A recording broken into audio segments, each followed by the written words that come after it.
That's funny. Okay, well, I was thinking the interview could be set up in a public space. What do you have in mind? Well, the idea is I'm always being stared at when I'm in public spaces, and basically everybody see you as like a clown, some guy dressed in women's clothing. Well, let's say maybe I'm in a laundromat. And I mean, I'm just trying to do my laundry, but somebody is just staring me down, and you can feel the eyes burning into you from behind. And, part of me always fantasized about just staring back and going like, I see you staring at me. I wonder if you would still stare at me if you knew my whole story, like from the beginning. Actually, I think that could be the beginning of the movie. Yeah? Yeah. All right, let's begin.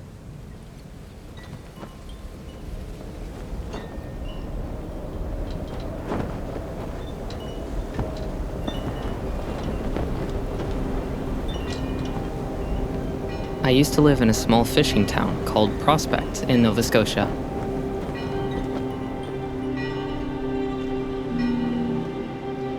Don't get me wrong, it's a beautiful place, but it's really boring.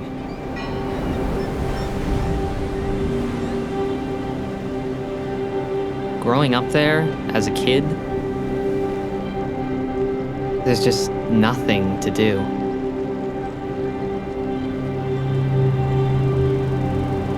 But it was warm and comfortable and simple.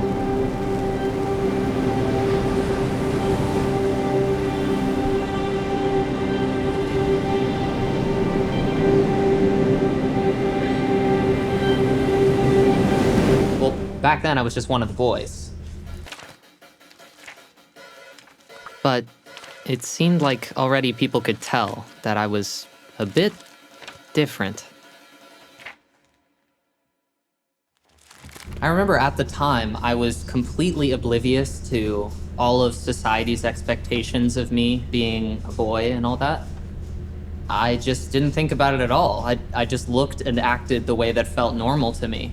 One memory that really sticks out to me from my childhood, I was dancing in the living room to music videos with my sisters.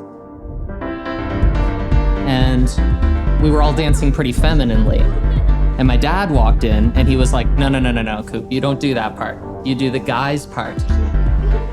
The guy's part in this music video was just standing. And that didn't look like much fun to me. I'd rather shake it all around.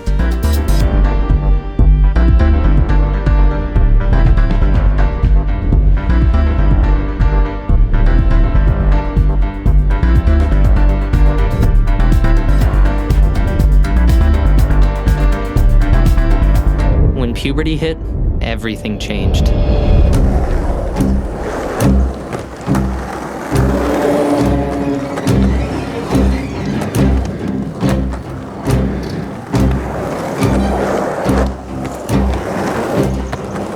If I were to explain dysphoria, I would probably say that it feels like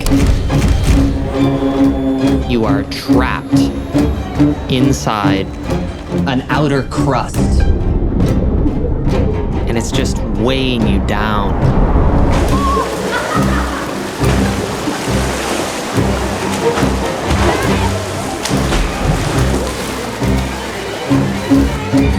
There was this deep feeling inside me of dread, like something bad was going to happen.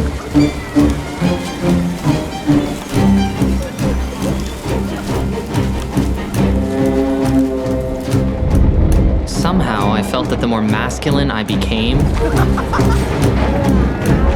the more panicked I felt. And I was secretly fantasizing about having boobs too, so that was confusing.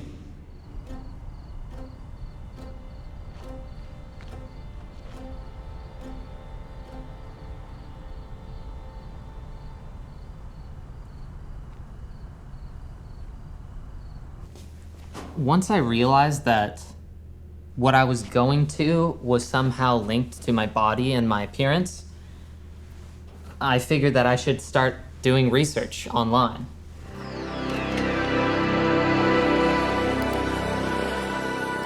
And at first, I kind of just thought I must have some sort of genetic disease or disorder that was making me feel this way, because I knew that it was unusual to feel so distant from your own body, so at odds with your own physical form. I began to realize I was looking for a particular type of human. Just a girl with a penis. Can that exist? It turns out it can in a genetic context, but it can also exist completely outside of that context. I mean, you're looking at it.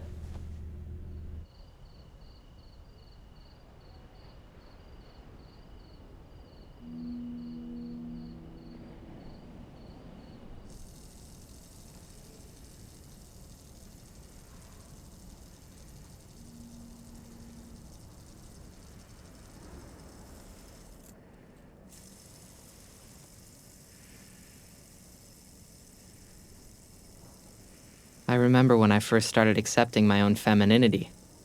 It was going against everything I had learned up until that point.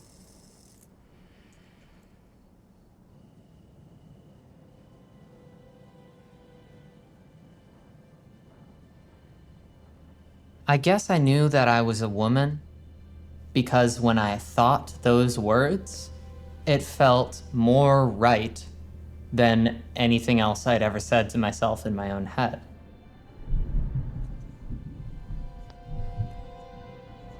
Everything started to make sense. I liked being referred to as a woman. I liked to engage in feminine activities, and I realized that this whole time I had been prevented from accessing these things.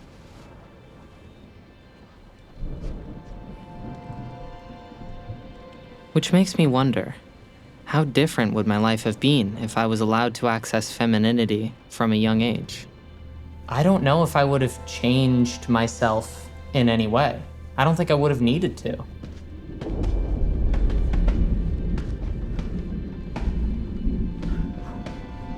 My dad was mostly just concerned about my safety.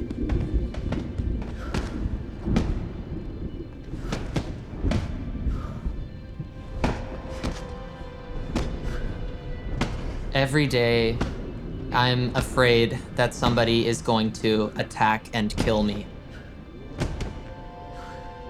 But I don't want that to happen.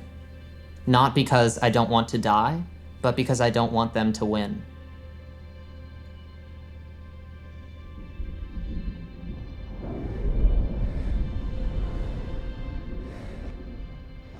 Despite all of the threats and violence and general stigma surrounding transness in our society, I still knew that this was the right way to go. This was my path. It was as though I had no choice at all, and even though I knew it was going to be difficult, nothing would have been more difficult than not transitioning.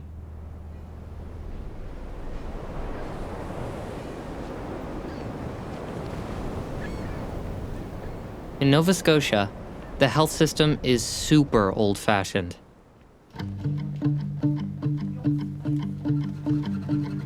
First step, a social worker has to validate if you feel enough gender dysphoria. Second step, the results of your test are sent to an endocrinologist, which is basically the most overqualified human I could possibly be talking to. The waiting list in Nova Scotia was so long, it was driving me insane. I figured by the time they actually gave me the call and said, okay, come on, get your hormones, by that point, I would be gone.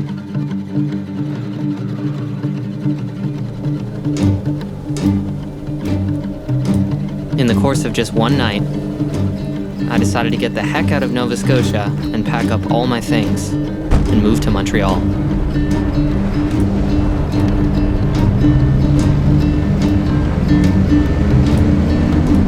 I knew there was no time to waste, so I basically sprinted to the nearest sexual health clinic. The doctor told me everything should go fine. I would grow boobs, I would get the hips and the butt, my skin would change, I would even smell different. But to my surprise, there was one thing that would not change. My voice.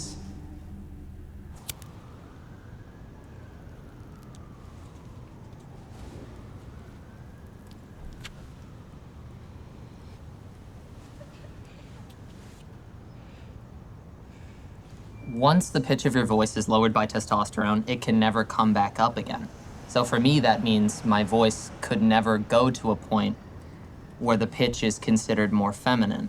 So my options were either get surgery, which is way too invasive and way too expensive for me, or... You can be the most possible and the most beautiful transgender girl in the whole wide world, but your voice sounds like this. You gotta add airflow to this sound. You gotta make it sound really breathy. Okay, so here I am, I'm speaking and I'm just going to slowly start to shift the vocal tract resonances and I'm gonna lower the larynx.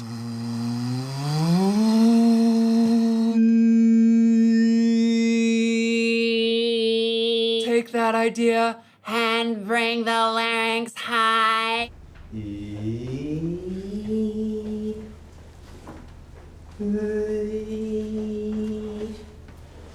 Hi, my name's Cooper. Hi, my name's Cooper. Hi, my name's Cooper. Hi, my name's Cooper. Hi, my name's Cooper. Hi, my name's Cooper. Hi, I'm Cooper. It's nice to meet you. Hi, I'm Cooper. It's nice to meet you. Hi, I'm Cooper. It's nice to meet you. Hi, nice to meet you. I'm Cooper.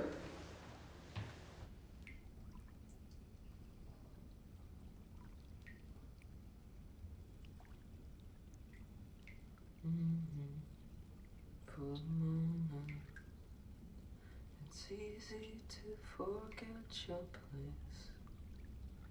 I might be the last non-survivor, and I died and it shot into space.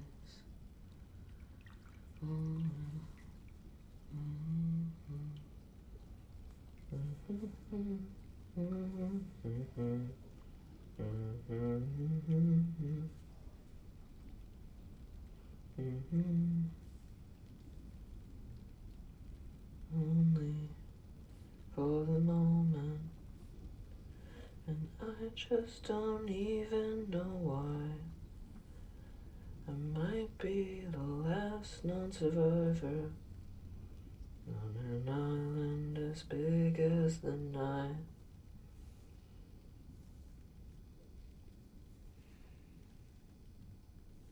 And in the space of a moment, everything became totally clear to me. Everything else in my transition up until that point had been about accepting myself. But changing my voice was the opposite of that. It was paradoxical to the rest of my transition. I was changing my voice only for the benefit of others because it's what I thought I should do. Once I realized this, I could finally start to heal.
Well, I hope that clears some stuff up for you. I really do hope you have a good night.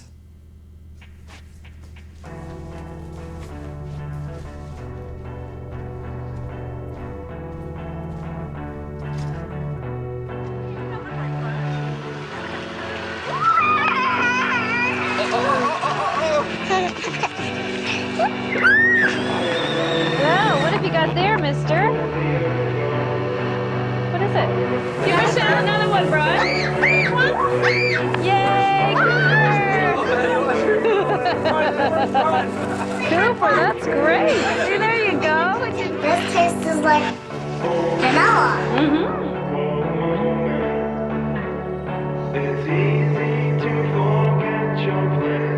No, I'm gonna be Luke Skywalker. Luke Skywalker? No. Different Luke Skywalker. Look at his pretty dress.